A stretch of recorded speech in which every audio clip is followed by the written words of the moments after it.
Bon, alors, Madame la rapporteure, les questions vont se passer comme ça, hein. La rapporteure pose des questions, après l'ensemble des membres de la commission posent, hein, puis vous répondez. Oui, merci, monsieur, pour cet exposé qui nous apporte moult précisions. J'avais, en tant que rapporteur, bien entendu, reçu la réponse de Renaud, mais je suis tenue au secret fiscal, comme vous le savez. Donc, c'est bien aussi que nous puissions avoir ce moment d'échange. Alors, moi, je voudrais vous demander une précision, parce que, juste toujours sur cette question de ces fameuses filiales, moi, j'ai bien noté qu'une était créée en 1966 et deux en 2009, mais vous nous dites que donc l'absence de personnel d'IDVE et de AirDream n'est qu'apparente, hein, et qu'il y a un personnel qui est mis à disposition, que ça a correspondu à une exigence opérationnelle de l'entreprise, et vous nous avez décrit succinctement en quoi consistaient ces exigences opérationnelles. Est-ce que vous pouvez nous dire qui est réputé assumer juridiquement les salaires de ces entités et quel est le niveau de fonds propres pour chacune d'entre elles? Je voudrais aussi profiter de vous avoir sous la main, si je puis dire, pour que vous nous disiez peut-être si vous avez subi des contrôles fiscaux, y compris comment ça s'est passé, s'il y a eu des redressements, etc. Parce que c'est une question qui a été récurrente chez nous, parce que c'est une question sur laquelle on voudrait porter des améliorations. Et ma dernière question, parce que vous nous avez vraiment donné beaucoup de précisions, ça va un peu vite, donc peut-être ça sera une précision que je vais vous demander, mais est-ce que vous pouvez nous indiquer quelle est la valeur des droits incorporels issus de la recherche dans le bilan du groupe? Quels sont les revenus comptabilisés à ce titre dans le compte de résultat et quels sont les revenus correspondants inclus dans votre résultat fiscal en France, s'il vous plaît? J'en aurais terminé, Monsieur le Président. Bon, très bien, Madame la rapporteure. Je pense qu'il vaut mieux y aller auditeur après auditeur, parce qu'à la fin, c'est... Voilà. Alors, c'est un peu compliqué, Monsieur le directeur financier. Alors, je vais essayer de... vous avez beaucoup de questions. S'il y a des points de détail et des chiffres que je ne voudrais pas... bon, vous les envoyez par écrit. Vous les envoyez par écrit. En tout cas, je peux déjà vous décrire, puisque vous avez une question aussi de compréhension de fonctionnement du groupe Renault. Alors, il faut faire juste un tout petit peu d'histoire, et ça remonte à la régie. Quand on était une régie n'a un peu par définition pas de bilan, et donc c'est une structure un petit peu unique et atypique dans le monde industriel. Et quand Renault a été privatisé, donc c'est devenu une société anonyme, et il y a eu le souci à ce moment-là de maintenir ce qu'on a pu appeler un statut. Donc les employés se voyaient mal tout d'un coup devenir membre d'une entité ou d'une filiale qui ne soit pas Renault. Et donc, on a créé donc Renault SAS, donc, qui est une société unique en France et qui possède un certain nombre de filiales opérationnelles, toutes nos usines, par exemple, comme nos bureaux d'études, qui sont essentiellement des sociétés de moyens. Une usine fabrique des voitures, mais elle n'a pas d'autre vocation, donc c'est un centre de coûts. Un bureau d'études et un petit peu de la même façon affecté de ressources mises à disposition par Renault SAS, exactement comme des ouvriers dans une usine ou des ingénieurs donc dans un bureau d'études. Donc ces frais sont refacturés à ces filiales, donc elles ont un compte de résultat, un bilan, mais tout ceci en consolidé fait qu'on arrive à préserver les droits des salariés et tous les avantages qu'ils avaient en étant personnel du groupe Renault sous un seul chapeau, et ceci pour toute la législation sociale et toute l'animation sociale du groupe, que ce soit les mutuelles, les avantages, enfin le personnel est entièrement sous une seule société. Donc ce sont des sociétés qui ne sont pas du tout fictives et plus, donc comme je l'ai dit, on en a créé 2 uniquement en 2009 qui étaient donc pour le véhicule électrique et l'autre pour rassembler notre recherche fondamentale. Et là je laisserai peut-être mon collègue Monsieur Gascon-Abelland vous décrire un petit peu ce que fait cette société. Mais on avait l'intention, et on a des partenariats avec souvent des sociétés étrangères. Et quand on est en partenariat, l'usine de Sandouville, vous le savez peut-être, fabrique des véhicules utilitaires pour Renault, pour Nissan, pour General Motors, bientôt pour Fiat, qui a décidé de venir s'associer à nous.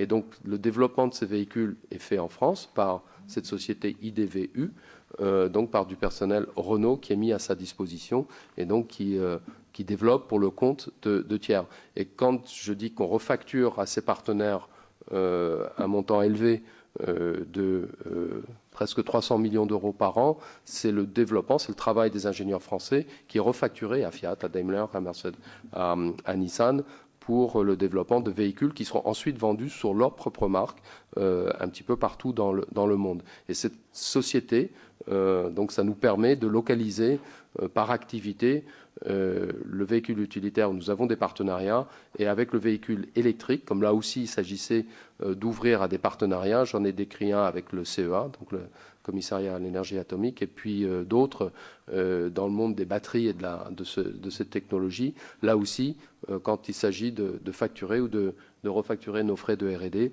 d'avoir une société de moyens est une façon commode et pratique d'isoler cette activité du reste du groupe Renault. Alors, le statut juridique, je vais vous le vérifier. Je pense que ce sont des sociétés de moyens. En tout cas, elles sont complètement transparentes. Elles sont publiques. Enfin, elles sont publiées dans nos rapports et dans nos documents de référence. Et on va vous rechercher les 3 questions de chiffres que vous vouliez des droits incorporels. Enfin, ce qu'on a au bilan. Tout est sur SAS.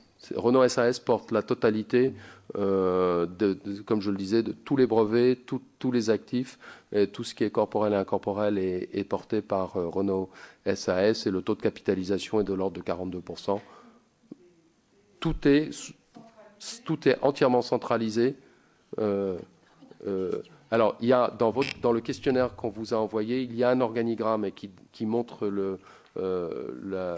l'organisation patrimoniale du groupe et donc il devrait pouvoir répondre à cette question, mais on va vous le détailler.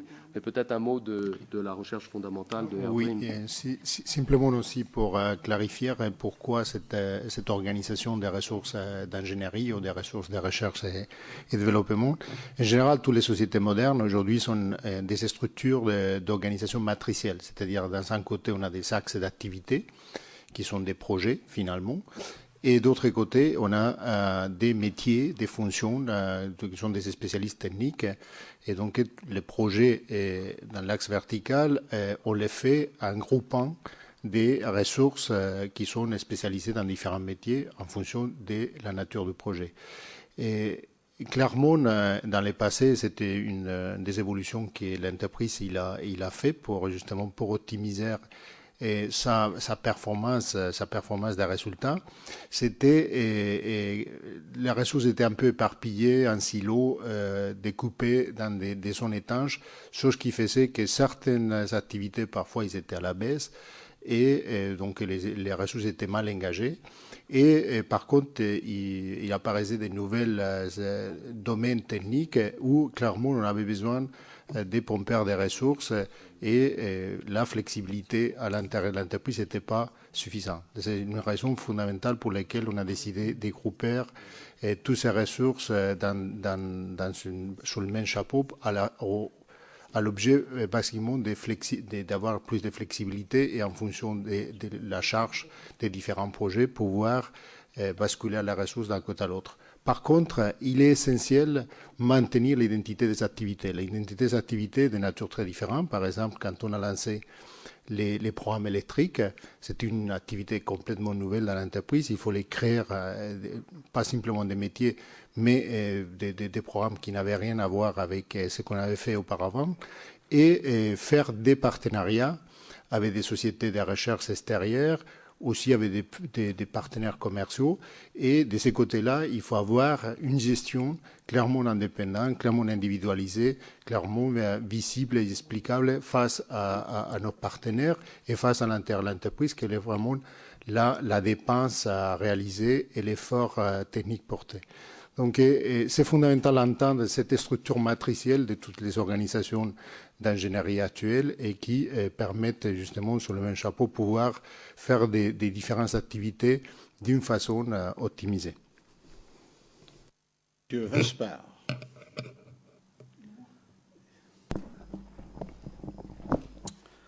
Monsieur le Président, Mesdames, Messieurs, vous avez prêté serment. Ce qui veut dire que ce que nous avons entendu, on peut considérer que c'est votre vérité, mais un peu aussi la vérité du groupe. Je serais, comme mon collègue président, un peu atterré de voir qu'il n'y a pas eu de réaction. Quand on voit à quel point cette émission a pu faire des dégâts pour vous d'abord, pour le dispositif qui a été mis en place par les gouvernements antérieurs et confirmé par le gouvernement actuel. Et puis je vais même vous dire ici, au niveau de notre commission, puisque, comme l'a rappelé le Président, nous y travaillons depuis plus de 4 mois, que les uns et les autres ont commencé à se forger une opinion certaine, et qu'au moment où on se forge une opinion certaine, on se retrouve avec cette émission de télévision qui peut être amenée à remettre en cause éventuellement ce que l'opinion qu'on s'est forgée. Alors au travers de ce que vous nous avez dit, et je rappelle que vous l'avez dit sous serment, et pour moi ça a une grande importance, il est évident que j'ai entendu, en ce qui me concerne à titre personnel, ce que vous nous avez exposé. Je l'ai entendu, j'ai entendu que vous étiez sur 2,3 milliards d'investissements en matière de recherche, qu'il y en avait 1,5 sur le territoire français, que vous bénéficiez de 143 millions d'euros au niveau du CIR, et que vous rappeliez ici en France un volume financier de 560 millions d'euros à 38% d'impôts, ce qui paye quasiment le CIR. J'ai envie de dire, cette émission fait flop, flop, flop.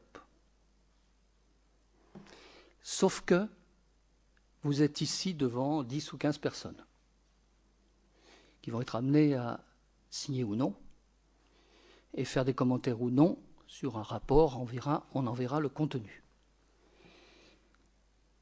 Et que l'émission, c'est devant des millions de téléspectateurs. Et je vais même aller plus loin, j'espère que ce n'est pas orchestré. Voilà. J'espère que ce n'est pas orchestré. J'espère que cette commission de travail que nous avons menée depuis 4 mois, certains ne sont pas en train d'essayer de forcer la main, si j'ose dire, de ceux et celles qui ont à signer un rapport. Car ce serait absolument désastreux au niveau de la démocratie et de ce qu'on peut en attendre. Ce serait même scandaleux. Je dis même ce serait scandaleux. Mais je le dis et je signe.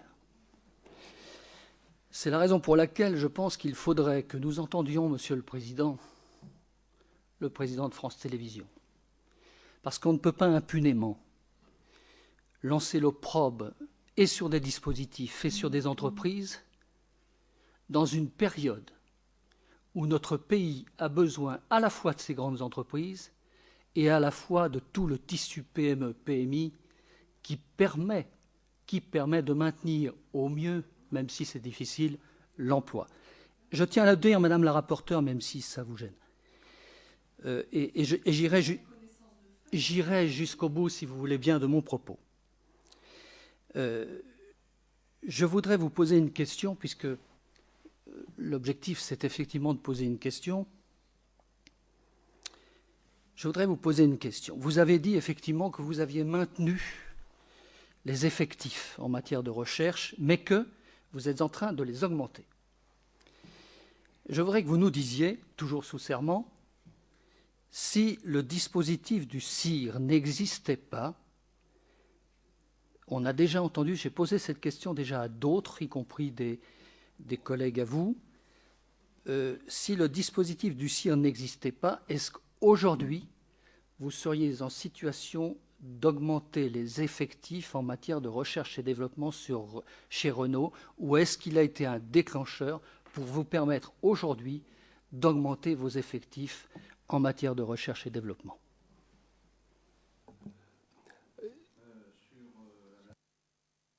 Je pense que pour le reste, bon, c'est contexte général.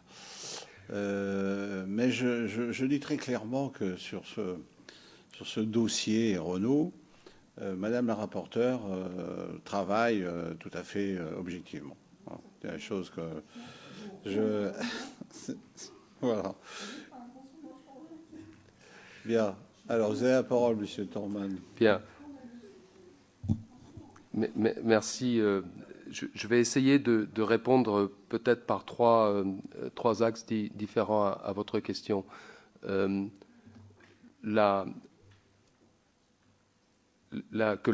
la recherche et le développement se fassent en France ou ailleurs n'est pas déterminant dans la décision de mener à bien ou non un projet. La recherche, c'est des ingénieurs, c'est mon collègue ici à droite, et rien de plus. Il y a quelques prototypes, mais c'est rien de plus. Et ceci, vous pouvez le faire n'importe où dans le monde. Il n'y a rien de plus fluide que la matière grise. Et on n'a pas le monopole, en tout cas dans notre groupe, de ce savoir-faire en France, puisqu'on a aussi dans des bureaux d'études à l'étranger les mêmes compétences et les mêmes capacités. Donc il en vient à votre question de savoir, mais quel est l'arbitrage que vous faites finalement qui fait que tel projet est développé en France ou ailleurs? Alors la recherche fondamentale, ensuite, on a néanmoins un effet d'expérience et de masse critique en France, puisque c'est notre origine et nos moyens ont été concentrés ici depuis bien longtemps. Mais l'importance du CIR a fait que là où la France aujourd'hui se place, le deuxième pays le plus cher derrière les États-Unis. Le deuxième pays le plus cher derrière les États-Unis est très loin devant des pays très voisins, qui peuvent être l'Allemagne ou l'Angleterre, ou l'Espagne, où nous avons beaucoup d'infrastructures industrielles.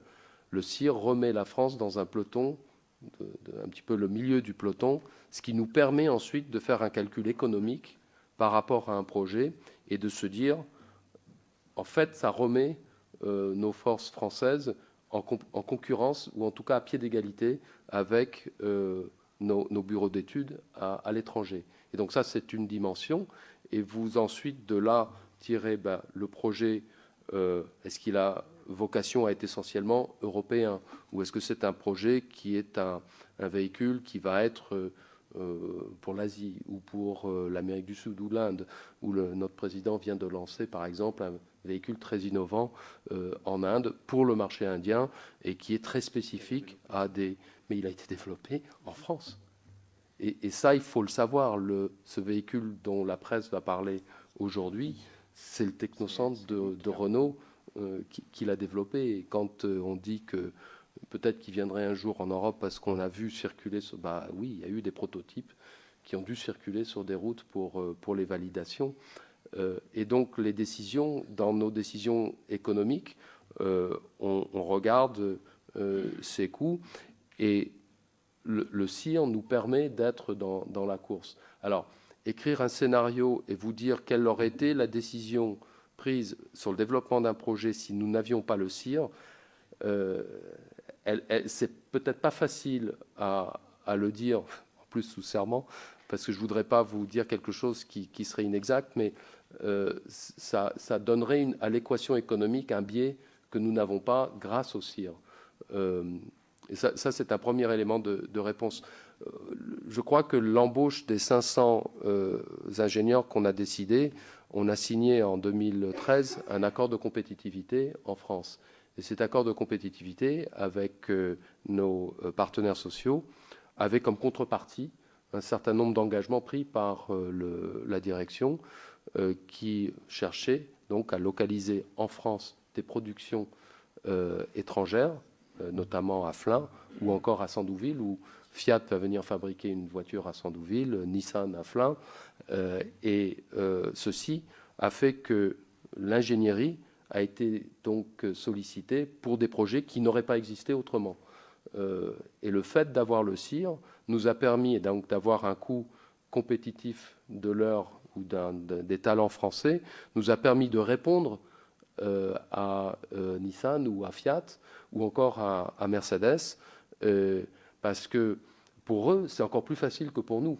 Ils ont des bureaux d'études partout et dans des pays très différents.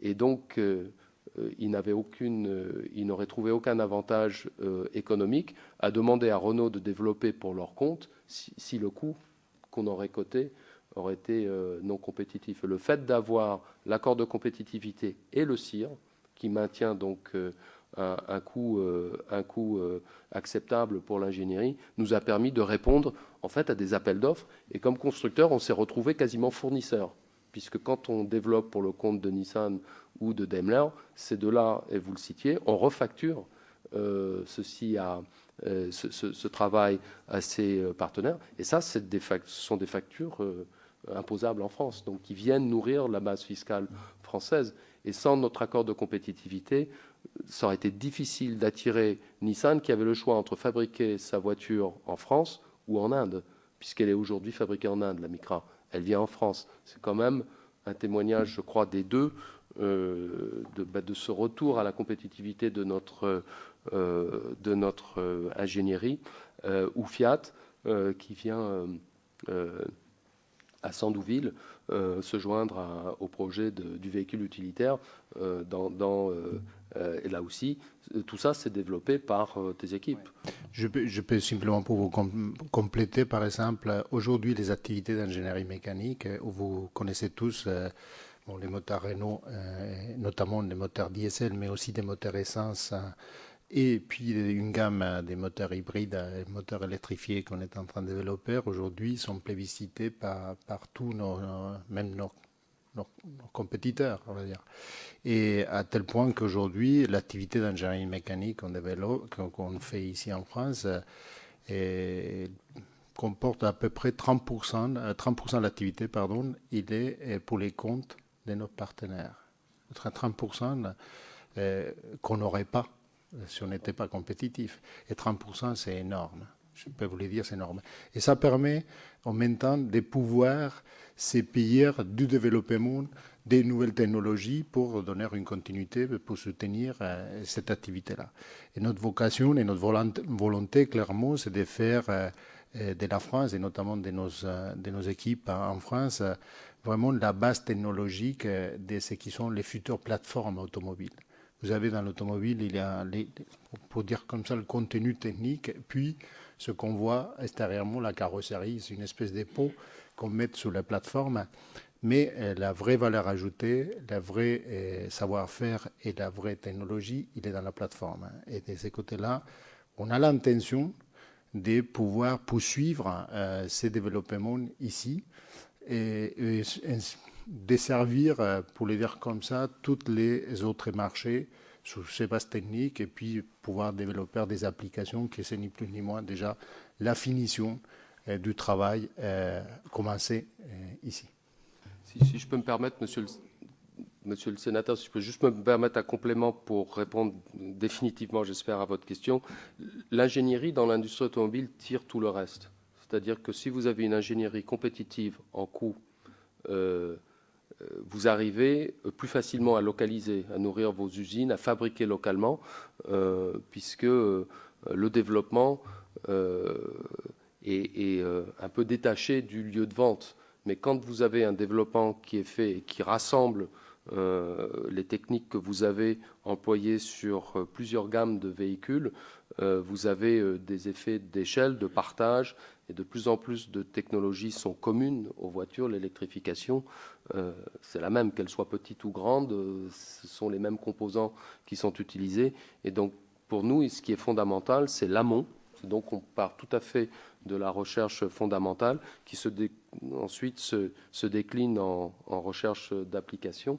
Et c'est ce qui tire la compétitivité du groupe. Et pour nous, c'est fondamental que ce soit en France et que la France soit compétitive. C'est là où on a le plus de ressources. Oui, merci Président. D'abord, merci Président d'avoir organisé cette audition. Je crois qu'elle était importante et je voudrais vous remercier de la clarté de votre présentation tout à l'heure. Il était effectivement, je partage ce qu'a dit mon collègue, il était important de vous entendre. Néanmoins, j'aurais deux questions qui m'éloignent du débat polémique que je trouve, que je qualifie de la même manière. Je reviens sur le vrai objet de notre mission d'enquête. Commission d'enquête, c'est vous avez fait état, suite au CIR, de 600 brevets déposés, ce qui est important. Et j'aurais deux questions à ce niveau-là. La première, c'est donc déposé en France. J'insiste là-dessus. Oui, non, mais c'est important. Votre réponse, elle est très importante parce que dans d'autres auditions, on a pu voir que parfois, il y avait du CIR où les brevets n'étaient pas déposés en France. Donc ma question, vous allez voir la suite, c'est bon, il y en a 600 qui sont déposés en France. Est-ce que vous en déposez à l'étranger à partir des crédits du CIR? Et deuxième question, la dernière, les brevets, une fois déposés, la production. Alors, il y a des brevets qui sont déposés, parfois, qui ne rentrent pas forcément en production. On est bien d'accord. Je suis dans le monde économique aussi. Mais néanmoins, est-ce que vous pouvez nous éclairer et nous donner un peu la part d'exécution et de mise en production de ces 600 brevets, par exemple, qui ont été déposés en France, s'ils sont produits dans l'Hexagone ou ailleurs? Bon, la première réponse, c'est oui, basiquement, les 99% des brevets, ils sont déposés en France. Il peut y avoir un ou des cas, je ne peux pas vous préciser un ou des cas, un peu qui restent dans un territoire pour un dispositif très spécifique à un marché, comme ça peut être la Russie par exemple, pour des ultra basses températures, etc. Mais la réponse est oui, toutes les brevets sont ici. Alors après, combien ils sont exécutés? Comme vous savez, la production des brevets, ça ne génère pas automatiquement toujours des... Mais pour vous donner un chiffre, ça fait quelques années, peut-être à l'horizon 2002, ne prenez pas exactement les chiffres, bon, on déposait beaucoup plus, on déposait même 1000. Par contre, la qualité de ces brevets était piètre. En général, il y avait beaucoup de brevets, c'était des idées un peu, on va dire, trop irréalisables et trop difficiles à faire. Depuis là, on a fait, depuis déjà au moins 10 années, on a fait un nettoyage complet du système pour être filtré la qualité des brevets, effectivement, travailler sur des brevets qui pouvaient représenter un atout et un potentiel vraiment industriel. Aujourd'hui, les chiffres, je pourrais vous les chercher et vous les envoyer, de combien de brevets il arrive ou il débauche finalement dans une application industrielle. C'est beaucoup plus élevé qu'en le passé. Ceci dit, les brevets, ils servent aussi à protéger notre solution technique. Ce n'est pas toujours les brevets pas faits pour développer un produit tout de suite. Les brevets aussi faits pour protéger les solutions. Je vais vous donner un exemple. Sur Renault et Olab, sur les véhicules qu'on a présentés au Salon de l'Automobile qui consomment 1 litre au 100, on a déposé plus d'une centaine de brevets. Alors, et ces centaines de brevets qu'on a déposés, une partie des brevets des solutions qu'on a présentées sur Renault Lab, ils vont être appliqués sur la future Clio, pour vous dire comme ça. Pas tous, parce que dans les idées, dans les brevets déposés, il y a des idées vraiment très en rupture, impossibles à suivre dans l'immédiat au niveau des faisabilités industrielles. On a besoin de faire évoluer les outils industriels, etc. Mais on protège les faits que lorsqu'on sera prêt à pouvoir les appliquer, on les applique en exclusivité. Monsieur le sénateur, si je peux aussi, puisque derrière votre question, je peux vous dire, là aussi, c'est toujours sous serment, 100% de la propriété intellectuelle de Renault est détenue en France. Il n'y a aucune propriété intellectuelle détenue à l'étranger.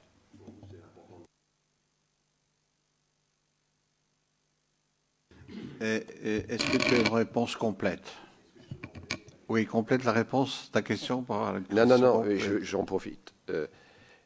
Si ce n'est pas indiscret, d'ailleurs je ne pense pas, mais c'est important pour nous aussi en tant qu'élus, dans ces 600 brevets, est-ce que vous pouvez nous donner en masse ceux qui touchent plutôt la sécurité, ceux qui touchent plutôt le domaine de l'économie d'énergie? Vous voyez l'esprit, même si vous pouvez, mais ça nous intéresserait parce que la conséquence. Comment? Non mais oui, ils ont déjà répondu là. Ils ont répondu. Pour moi, ils ont répondu. Non, c'est clair. Mais par contre, ça m'intéresserait parce que la répercussion, vous avez compris le sens, parce que ça a une double répercussion derrière, voire plus. Donc effectivement, si on peut avoir un peu les angles d'attaque sur les différents brevets.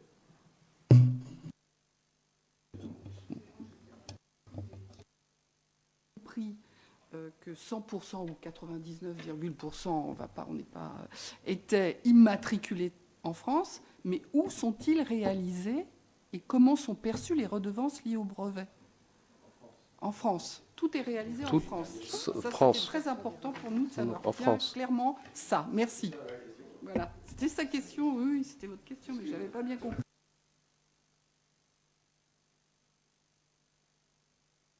Tu as une réponse complète, ça va? Oui. Ils vont peut-être les écrire.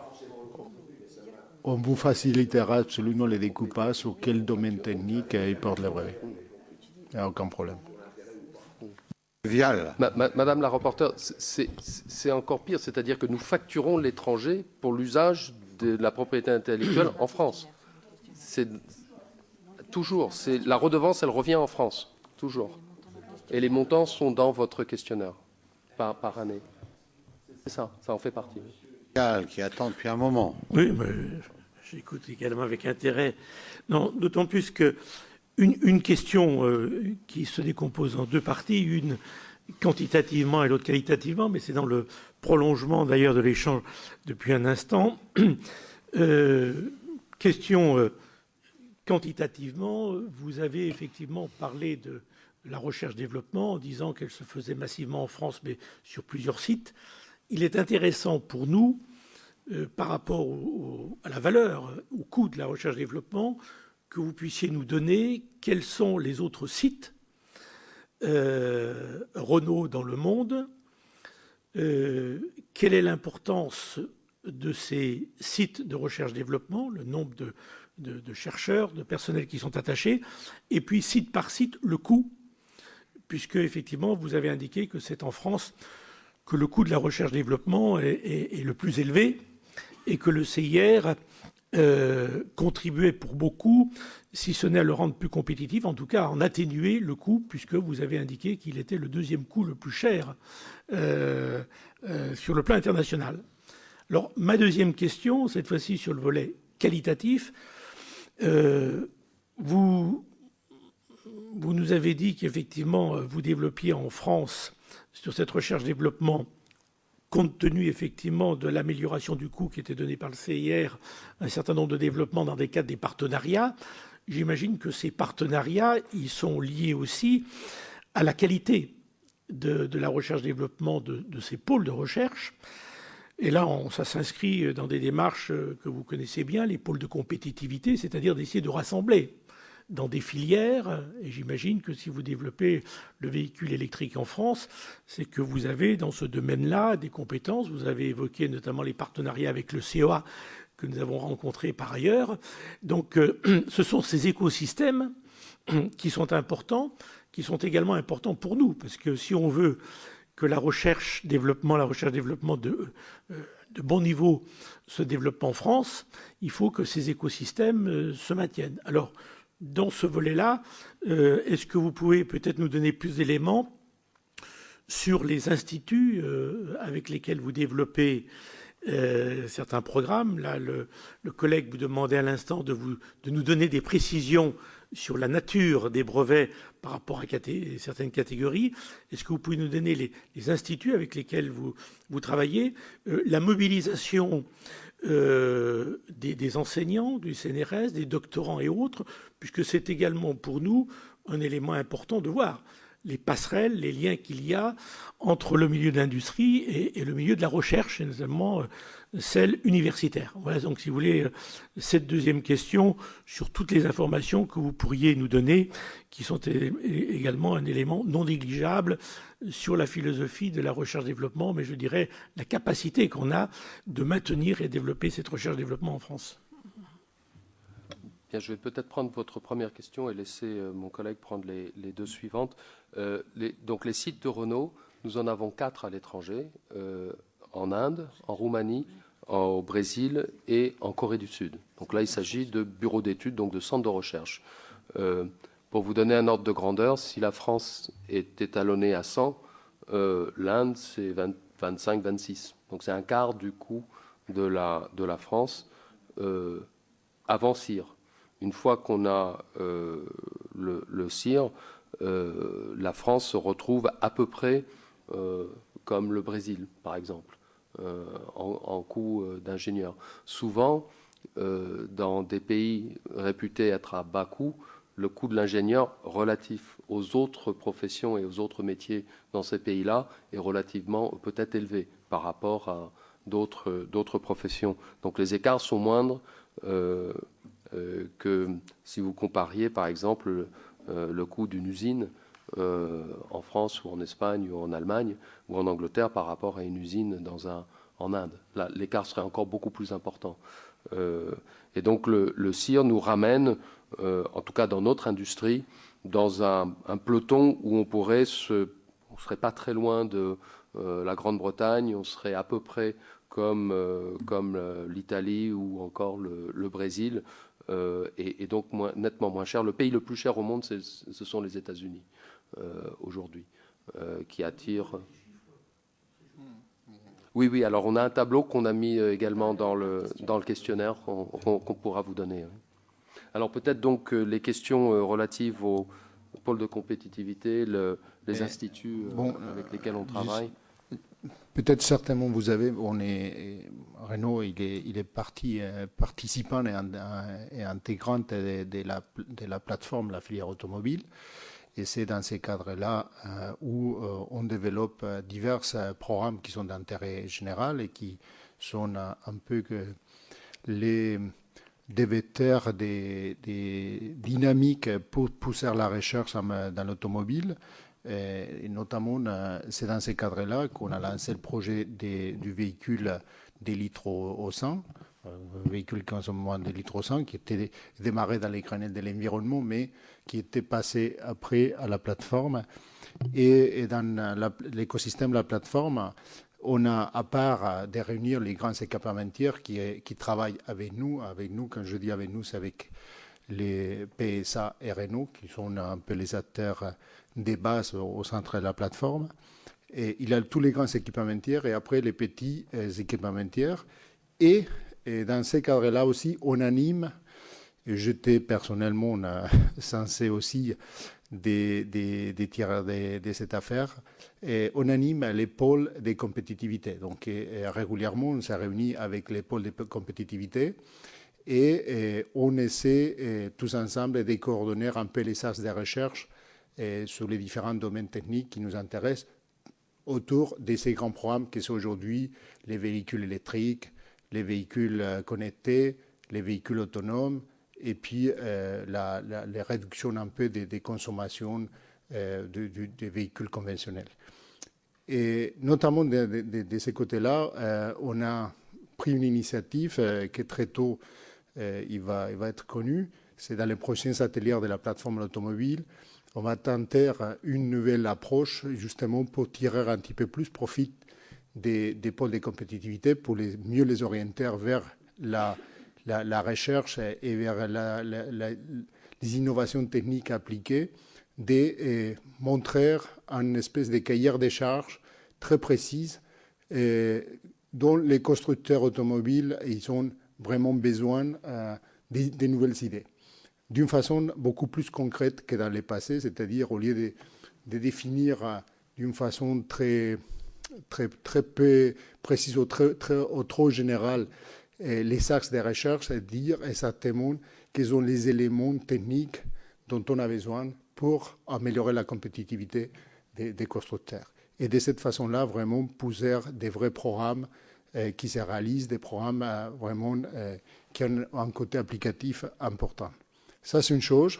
Et en plus de ça, on travaille évidemment aussi avec beaucoup d'institutions de recherche et d'établissements de recherche. On travaille avec, par exemple, l'Institut VDECOM, qui a été créé justement autour du véhicule autonome. On travaille sur la sécurité des logiciels et des systèmes embarqués dans les véhicules avec l'Institut Système X. Et donc, je peux vous citer tout un ensemble, mais ça serait assez long, d'instituts de recherche sur lesquels vraiment on s'appuie pour pouvoir faire ces recherches fondamentales qui finalement, ils s'appliquent sur les véhicules qu'on conçoit. Monsieur Vial, il vous a posé la question parce que près de chez lui, où il est élu, on a visité à Grenoble un de vos principaux partenaires qui fait beaucoup de recherches vraiment appliquées, quoi. Et c'était impressionnant quand il nous a dit que sur un véhicule, il fournissait à peu près 1000 pièces, 1000 éléments. Alors on a compris que la recherche, l'écosystème, on a commencé à comprendre ce que ça voulait dire très concrètement. Et en réalité, c'est un peu ce que nous pensons, nous. Nous pensons que le CIR, il faut qu'il alimente l'écosystème. Parce qu'en réalité, c'est des PME, PMI en général, des entreprises intermédiaires. Et c'est là qu'on a besoin de leur donner un peu de peps. Deux questions pour terminer, à moins que la rapporteure ait une question encore avant. C'est une question. Ah, mon collègue du Finistère. Je ne voudrais pas le priver de parole. Merci, Monsieur le Président. J'ai été édifié, comme beaucoup, par le contenu du reportage. Et je remercie le Président, puisque je n'avais pas eu l'occasion de le voir, de l'avoir montré. Et j'ai été rassuré à la fois par les réponses qui nous ont été apportées et puis par l'approche que fait l'entreprise Renault de la recherche par son implantation en France, parce que nous voulons effectivement que la France industrielle puisse se développer. Et avec Peugeot, vous êtes l'un des principaux acteurs industriels dans notre pays. Il importe que nous puissions vous encourager. Alors j'ai bien entendu l'organisation, notamment en termes matriciels, par type d'activité, avec, pour la politique sociale, l'entité Renault SAS qui regroupe l'ensemble des personnels et qui permet d'avoir une approche globale, je présume, et donc l'organisation ensuite par centre de profit. Je voulais savoir si les différentes filiales dont on a parlé tout à l'heure sont bénéficiaires, si elles sont bénéficiaires de façon significative, effectivement, auquel cas ça permet d'apporter notamment des ressources en termes d'impôts sur les sociétés. Et puis, d'autre part, je n'ai pas bien entendu la réponse sur le fait de savoir si vous aviez été l'objet de contrôle au titre du CIR par les services fiscaux. D'accord. Alors, l'organisation fiscale en France est consolidée. Donc, on a un système fiscal où toutes nos sociétés françaises sont consolidées dans un même périmètre fiscal. Donc, les filiales, qui sont là, en l'occurrence, des sociétés de moyens, comme une usine qui est un centre de coûts, plus qu'autre chose, est consolidée avec la maison mère. Et tout ceci donne un résultat fiscal unique qui est, y compris notre banque, qui est intégrée dans le périmètre fiscal français. Donc tout est rabattu, enfin tout vient en France, et comme je le disais, toutes nos refacturations atterrissent en France, et c'est en France qu'on a notre liasse fiscale unique.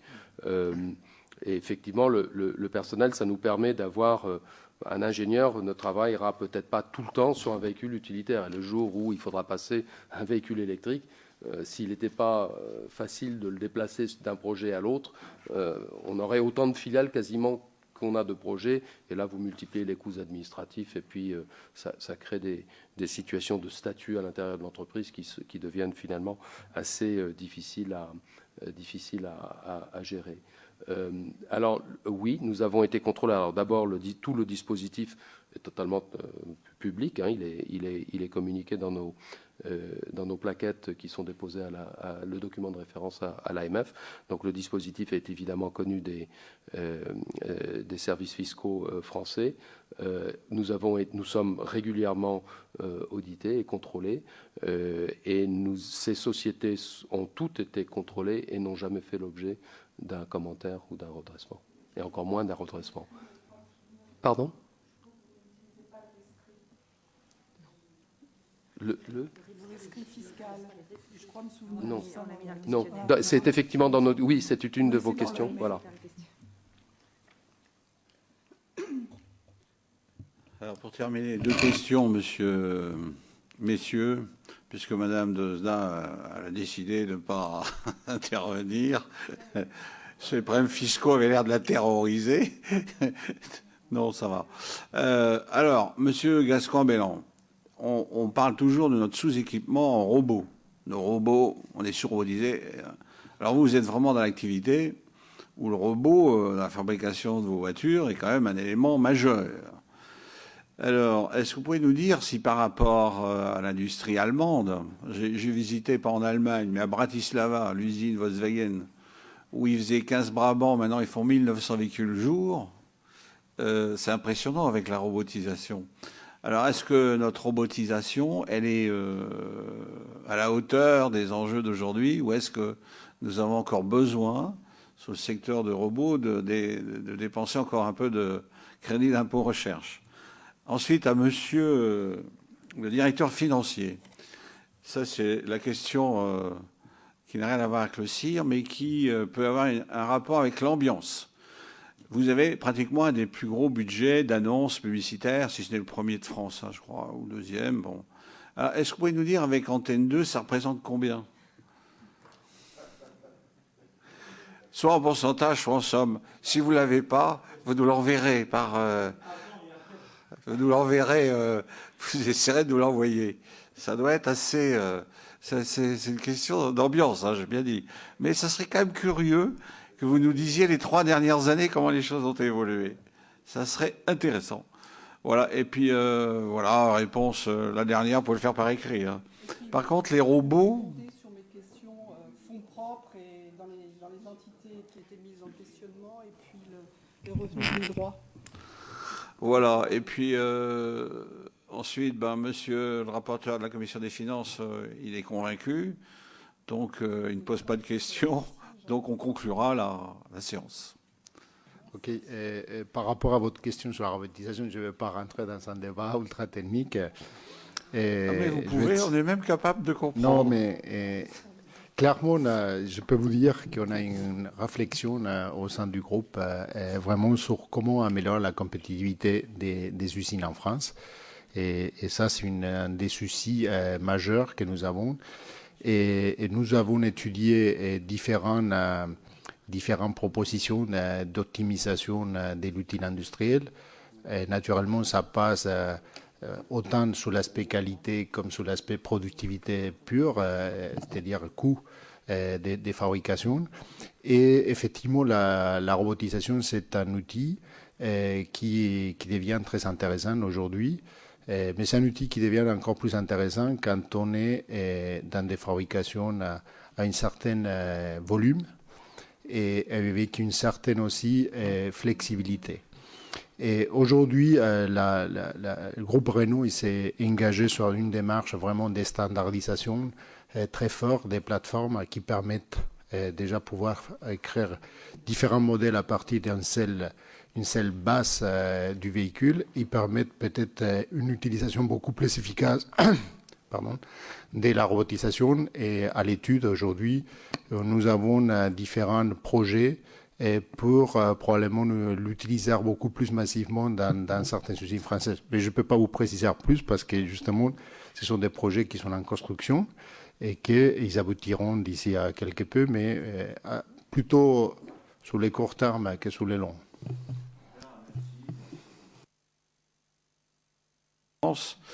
Je pense qu'on a eu un débat sérieux. La présentation, effectivement, répond déjà à beaucoup des questions et ça nous permet quand même d'avoir une vision d'un grand groupe français par rapport à la recherche-développement et qui complète assez bien d'ailleurs beaucoup d'autres auditions que nous avons eues sur ce sujet. Donc nous ferons en sorte que dans le rapport, une page soit consacrée spécifiquement à cette séance pour remettre un peu les choses en ordre. Monsieur le directeur, messieurs les directeurs, mesdames les directrices, merci de vous être dérangés et d'avoir répondu à l'ensemble de nos questions avec beaucoup de précision.